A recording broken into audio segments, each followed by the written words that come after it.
گزشتہ چند سالوں سے مقامی اور اوورسیز پاکستانیوں کی جانب سے پراپرٹی اور ریئل اسٹیٹ سیکٹر میں وسیع رقم انویسٹ کرنے کا رجحان بڑھ رہا ہے، تاہم انہیں یہ مسئلہ ہمیشہ درپیش رہا ہے کہ کہاں، کتنا اور کیسے انویسٹ کریں۔ اس حوالے سے ہمارے ساتھ ریئل اسٹیٹ اور پراپرٹی ایکسپرٹ میجر ریٹائرڈ نعیم اسلم موجود ہیں، جو کہ خود بھی بیریئر ٹاؤن اور ڈی ایچ اے جیسے بڑے پروجیکٹس میں انویسٹ کرنے کا وسیع تجربہ رکھتے ہیں۔ ان سے بات کرتے ہیں اور جانتے ہیں کہ ایک نئے انویسٹر کو انویسٹ کرتے وقت کن باتوں کا خیال رکھنا چاہیے۔ بسم اللہ الرحمن الرحیم۔ سب سے پہلے تو میں جے کے نیوز کا شکریہ ادا کرتا ہوں کہ انہوں نے یہ فورم مہیا کیا۔ ریئل اسٹیٹ میں آپ لوگ آئیں، اس میں بیریئر ٹاؤن ہے، ڈی ایچ اے ہے، اور بھی بہت ساری اسکیمز ہیں۔ آپ پورے پاکستان میں کراچی سے پشاور تک انویسٹ کر سکتے ہیں، لیکن آپ نے مد نظر چند چیزیں رکھنی ہوتی ہیں۔ بیسیکلی انویسٹر کیا کرتا ہے؟ انویسٹر جس کے پاس سرمایہ ہے وہ آج کل دیکھتا ہے کہ جی میں بینک میں رکھوں گا مجھے اتنے % ملے گا، میں نیشنل سیونگ اسکیم میں رکھوں گا اتنے % ملے گا۔ میری ذاتی رائے میں تو وہ ایک تو مختلف جو فقہ ہیں اس کے حساب سے وہ اپنی جسٹیفیکیشن دیتے رہے، میں تو اس کو ٹوٹلی حرام سمجھتا ہوں۔ تو ریئل اسٹیٹ آپ کا ایک ایسا بزنس ہے کہ اس میں آپ اپنا سرمایہ لگائیں اور حلال کا پیسہ کمائیں۔ سرمایہ لگانے سے پہلے نیچرلی جو سرمایہ لگانے والا شخص ہے یا پارٹی ہے وہ یہی چاہیں گے کہ ان کو خاطر خواہ منافع ہو، تو اس سے انویسٹمنٹ سے پہلے آپ ایک سروے کریں۔ سروے کرنے کے بعد آپ مختلف جو ریئل اسٹیٹ سے منسلک لوگ ہیں ان سے بات چیت کریں، اور میں یہ خصوصاً لوگوں کو کہوں گا کہ آن گراؤنڈ جائیں۔ آن گراؤنڈ جا کے اپنی جو بھی وہ پلاٹ لینا چاہتے ہیں، بلڈنگ خریدنا چاہتے ہیں یا کچھ کنسٹرکشن کرنا چاہتے ہیں، آن گراؤنڈ جا کے وہاں کا جائزہ لیں، فیزیبلٹی بنائیں اور اس کے بعد کام شروع کریں۔ دیکھنے میں یہ آیا ہے، خصوصاً ان لوگوں سے میں مخاطب ہوں جو کہ دوسرے ممالک میں رہتے ہیں اور وہاں سے وہ فون کر کے لوگوں کو دیکھ کے سن کے انویسٹمنٹ کرتے ہیں، اور جب پاکستان میں واپس آتے ہیں تو یا تو وہ جو انہوں نے پلاٹ خریدا ہوتا ہے یا کوئی جائیداد خریدی ہوتی ہے وہ آن گراؤنڈ اس وقت موجود ہی نہیں ہوتی۔ وہ اگلے 10 سال 15 سال کا پلان بتا کے ان سے سرمایہ ہتھیا لیا جاتا ہے، اور اس کے بعد وہ پھر اپنے نقصان کو روتے رہتے ہیں۔ لہٰذا جو انویسٹر ہے سب سے پہلے اس کے لیے ضروری ہے کہ اپنا پیسہ استعمال کرنا ہے، آپ اپنے خود موجود ہوں اس جگہ پہ جا کے دیکھیں، فیزیبلٹی بنائیں، اپنے دماغ سے اپنے ذہن سے بھی سوچیں، رائے لیں اور سوچیں کہ کیا یہ اتنا انویسٹمنٹ میرے لیے فائدہ مند ہوگی فیوچر میں کہ نہیں، اس کے بعد ڈیسیجن لیں۔ اور آپ جب ریئل اسٹیٹ میں انویسٹ کریں سب سے پہلے آپ یہ دیکھیں کہ جو ڈیولپمنٹ جس ایریا میں ہو رہی ہے that is the best place جہاں پہ آپ جا کے انویسٹمنٹ کریں، جہاں پہ انویسٹمنٹ ہو رہی ہے۔ اس بات کا مطلب یہ ہے کہ کچھ ایریاز ہوتے ہیں، سیکٹرز ہوتے ہیں جو کہ آلریڈی ڈیولپ ہو چکے ہیں اور ان کی پرائسز جو ہیں اس پیک پہ پہنچ گئی ہیں کہ وہاں اس سے زیادہ انہوں نے نہیں بڑھنا۔ مثلاً میں آپ کو بتاتا ہوں، کچھ سیکٹرز ایسے ہیں، ڈی ایچ اے اناؤنس کرتا ہے، بیریا اناؤنس کرتے ہیں، وہ لوگ قسطوں میں انہوں نے خریدے آج سے 20 سال پہلے، اب وہ اس کی قیمت میکسیمم پہ چلے گئی، 20 لاکھ میں لوگوں نے خریدی، آج کل 2 کروڑ پہ پراپرٹی چلی ہے۔ اس پراپرٹی کو لینے انویسٹر کو لینے کی ضرورت نہیں ہے۔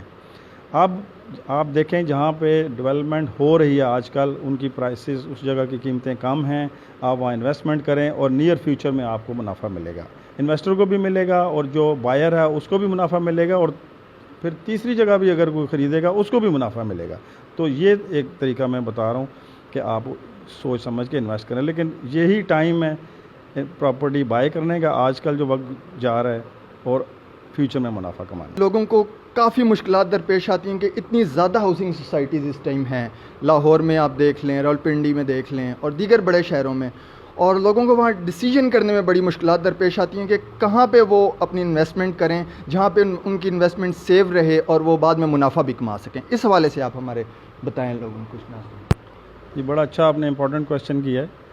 میں تو یہ کہوں گا کہ انویسٹمنٹ جب سرمایہ دار کے پاس پیسہ ہوتا ہے، کسی کے پاس جو لمٹ ہے نا وہ اس کو دے کے ڈیسائیڈ کرے، لیکن اس لمٹ کو دیکھ کے آپ غلط ڈیسیجن لے لیں گے تو یہ ہوتا ہے کہ وہ سرمایہ دار منافع کے بجائے نقصان اٹھاتا ہے۔ میں نام تو نہیں لینا چاہتا، لیکن میں یہ اگزامپل ایک دینا چاہتا ہوں کہ 1986 میں راولپنڈی میں ایک اسکیم تھی، وہاں پہ کوئی انویسٹمنٹ ہمارے عزیز و کار میرے والد صاحب بھی اللہ بخشے انہوں نے کی، اور وہ جو انویسٹمنٹ 1986 میں انہوں نے کی، ان کو بتایا گیا ریئل اسٹیٹ والے جو لوگ تھے کہ جس میں آپ کو اتنا منافع ہوگا، انہوں نے صحیح فورسی نہیں کیا، تو وہ جو انویسٹمنٹ تھی آج بھی وہ جگہیں برباد اسی طرح پڑی ہوئی ہیں اور اس میں سے کوئی منافع نہیں ہے. ویئر ایز اتنی رقم اگر 1986 میں کسی اور اچھے پروجیکٹ پہ لگائی گئی ہوتی، آج وہ 10 گنا سے بھی زیادہ بڑھ چکی ہوتی.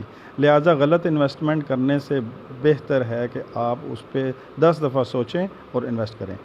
نمبر 1 تو وہ یہ بات ہو گئی. دوسری بات یہ ہے کہ آپ کے پاس جو رقم ہے اسٹرکٹ اس پہ نہ ہو جائیں کہ میرے پاس یہ ہے اور میں اس سے 1 لاکھ 2 لاکھ 3 لاکھ نہیں بڑھ سکتا. اگر آپ کو اچھی اپرچونٹی ملتی ہے آپ بہتر انویسٹمنٹ کریں اور بہتر منافع کمائیں. اپنی جیب کو صرف یہ نہ دیکھیں کہ میں تھوڑے بہت فرق سے، زیادہ تو میں نہیں کہوں گا، لیکن جتنا آپ کو اگر ایک اچھی انویسٹمنٹ نظر آتی ہے تو تھوڑا بہت آپ جیب میں اپنی گنجائش کر کے بہتر انویسٹمنٹ کریں اور بہتر منافع کمائیں. اس میں اب آپ نے بیریا ٹاؤن کی بات کی ہے یا DHA کی بات کی، ہم اس حوالے سے ہی بات کر لیتے ہیں کہ بیریا ٹاؤن میں بھی مختلف فیزز میں ریٹس مختلف ہیں، اور کہیں میں آپ جب انویسٹ کرتے ہیں آپ کو بہت زیادہ منافع ہوتا ہے اور کہیں میں آپ کو کئی سالوں بعد بھی اتنا منافع نہیں ہو سکتا. تو بیریا ٹاؤن میں بھی یہ ڈیسیجن کرنا ایک مشکل کام ہے ایک عام انویسٹر کے لیے. تو جو آپ کا ایجنٹ ہے وہ کتنا اہم رول پلے کرتا ہے آپ کی اس انویسٹمنٹ میں؟